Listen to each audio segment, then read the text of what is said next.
ಮಹಾಸಂತ ತ್ರಿಕಾಲ ಜ್ಞಾನಿ ಶ್ರೀ ಶರಣ ಮುತ್ಯ ರಥೋತ್ಸವ ವಿಜೃಂಭಣೆಯಿಂದ ನೆರವೇರಿತು. ಕಲಬುರಗಿ ಜೇವರ್ಗಿ ತಾಲೂಕಿನ ಹೊಳೆಹಂಚನಾಳ ಗ್ರಾಮದಲ್ಲಿ ಮಹಾಸಂತ ತ್ರಿಕಾಲ ಜ್ಞಾನಿ ಶ್ರೀ ಶರಣ ಮುತ್ಯ ಅವರ 25ನೇ ಪುಣ್ಯಸ್ಮರಣೆ ಹಾಗೂ 30ನೇ ಜಾತ್ರಾ ಮಹೋತ್ಸವದ ಅಂಗವಾಗಿ ಭಕ್ತಿ ಭಾವದಿಂದ ರಥೋತ್ಸವ ಮತ್ತು ಲಕ್ಷ ದೀಪೋತ್ಸವ ವಿಜೃಂಭಣೆಯಿಂದ ಜರುಗಿತು.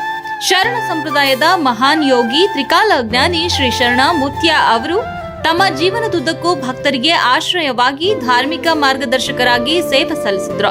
ಅವರ ಪುಣ್ಯ ಸ್ಮರಣೆಯನ್ನ ಈ ಬಾರಿ ಅತ್ಯಂತ ವೈಭವದಿಂದ ಆಚರಿಸಲಾಯಿತು. ಧರ್ಮಸಭೆ ಮತ್ತು ರಥೋತ್ಸವ ಮಧ್ಯಾಹ್ನ 3 ಗಂಟೆಗೆ ಶ್ರೀ ಹಾವೇರಿ ಪೀಠದ ಶಾಂತ ಭೀಷ್ಮ ಚೌಡಯ್ಯ ಸ್ವಾಮೀಜಿ ಅವರ ನೇತೃತ್ವದಲ್ಲಿ ಧರ್ಮಸಭೆ ನಡೆಯಿತು. ಈ ಸಂದರ್ಭದಲ್ಲಿ ಶ್ರೀ ಶರಣ ಮುತ್ಯ ಅವರ ತತ್ವಗಳು, ಆಧ್ಯಾತ್ಮಿಕತೆ ಹಾಗೂ ಭಕ್ತರಲ್ಲಿ ಅವರ ಕೊಡುಗೆ ಬಗ್ಗೆ ಉಜ್ವಲವಾದ ಪ್ರವಚನ ನಡೆಯಿತು. ಅವ್ರು ಯಾರನ್ನು ನೋಡಿ ಹರಿಸ್ತಾರ, ಯಾರನ್ನು ಮುಟ್ಟಿ ಆಶೀರ್ವಾದ ಮಾಡ್ತಾರ, ಅವರೆಲ್ಲರ ಬಾಳಲ್ಲಿ ನಂದಾದೀಪ ಜ್ಯೋತಿ ಬೆಳಗ್ತಿತ್ತು ಅಂತಕ್ಕಂಥ ಮಾತನ್ನು ಹೇಳ್ತಾ ರಥೋತ್ಸವಕ್ಕೆ ಸಮಯ ಆಗಿದ್ದರಿಂದ ಹೆಚ್ಚಿಗೆ ಸಮಯ ತಗೊಳ್ಳಾರ್ದ ಆ ಪೂಜ್ಯರ ಒಂದು ರಥೋತ್ಸವ. ಇನ್ನೊಂದು ಪವಾಡ ಅಂತಂದ್ರೆ ಮಾತಂತಂದ್ರೆ ಅವರು ನಮ್ಮ ಎಲ್ಲ ಕಡೆ ಇದೊಂದು ಮಾತು ಹೇಳ್ತಾರೆ, ಎಲ್ಲ ಕಡೆ ಏನಪ್ಪ ಅಂತಂದ್ರೆ ಕಾರ್ತಿಕೋತ್ಸವ ಮಾಡ್ತಿದ್ರಂತೆ. ಕಾರ್ತಿಕೋತ್ಸವದಾಗ ಎಲ್ಲರೂ ದೀಪ ಗುಡಿ ಒಳಗೆ ಹಚ್ತಿದ್ರಂತೆ.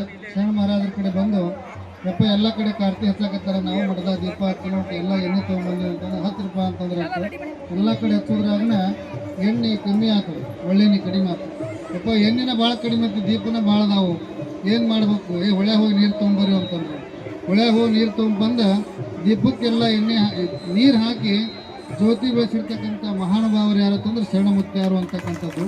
ಹಿಂಗೆ ಜ್ಯೋತಿ ಬೆಳೆಸಿರ್ತಕ್ಕಂಥ ಮಹಾನುಭಾವ ಇವತ್ತು ಅವರು 25. ಧರ್ಮಸಭೆಯ ನಂತರ ಸಾಯಂಕಾಲ 6 ಗಂಟೆಗೆ ಸಾವಿರಾರು ಭಕ್ತರು ಭಜನೆ, ಮಂಗಳಾರತಿ ಹಾಗೂ ಜೈ ಘೋಷಣೆಗಳೊಂದಿಗೆ ಅದ್ದೂರಿಯಾಗಿ ರಥೋತ್ಸವ ಹಾಗೂ ಲಕ್ಷ ದೀಪೋತ್ಸವಕ್ಕೆ ಚಾಲನೆ ನೀಡಿದರು. ನೂರಾರು ದೀಪಗಳ ಬೆಳಕಿನೊಂದಿಗೆ ದಿವ್ಯ ಭಕ್ತಿ ವಾತಾವರಣ ನಿರ್ಮಾಣವಾಗಿತ್ತು. ಈ ಮಹೋತ್ಸವದಲ್ಲಿ ಭಕ್ತರು ಹೆಚ್ಚಿನ ಸಂಖ್ಯೆಯಲ್ಲಿ ಭಾಗವಹಿಸಿ ಶ್ರೀ ಶರಣ ಮುತ್ಯ ಅವರ ಕೃಪೆಗೆ ಪಾತ್ರರಾದರು.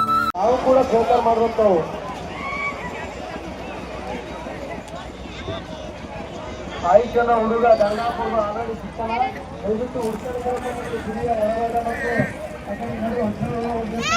ಆಯ್ಕೆನ ಹುಡುಗ ಶಿಕ್ಷಣ ಆಲ್ರೆಡಿ ನಾವು ಆಯ್ಕೆ ಅಕ್ಕರು ಗಂಗಾಪುರವರು ಅವ್ರ ಹತ್ರ ಹುಡುಗರು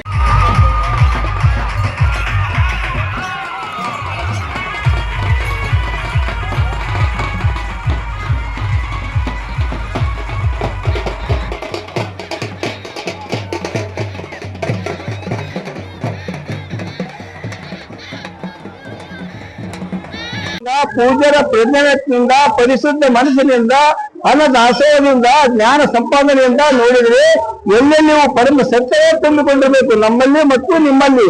ಇಂತಹ ಮನೋಭಾವ ಅರಳಿ ನಿಂತಾಗ ಸಿರಿತನ, ಬಡತನ, ಮೇಲು ಕೀಳು, ಒಳಿತು ಕೆಡಕು, ಜಾತಿ ವಿಜಾತಿ ಮತ್ತು ನೀತಿ ಎಲ್ಲಾ ಭೇದವ ಕಾರ್ಯಮರಿಯಾಗುತ್ತದೆ. ದೇವ ಶ್ರೀಕಾಲ ಜ್ಞಾನದ ಶರಣಮುತ್ಯರ ಪ್ರಭಾವ ನಮ್ಮ ನಿಮ್ಮೆಲ್ಲರ ಸದ್ಭಕ್ತರ ಭಾವ. ಆಗ ನಮ್ಮ ಮನೆಯಲ್ಲಿ ಮಮತೆ ಮಾತು ಒಂದು ಪರಸು ಬಟ್ಟಲವಾಗುತ್ತದೆ. ಅದರಲ್ಲಿ ಇದ್ದ ಹಾಳು ಪಂಚಾಮೃತವಾಗುತ್ತದೆ.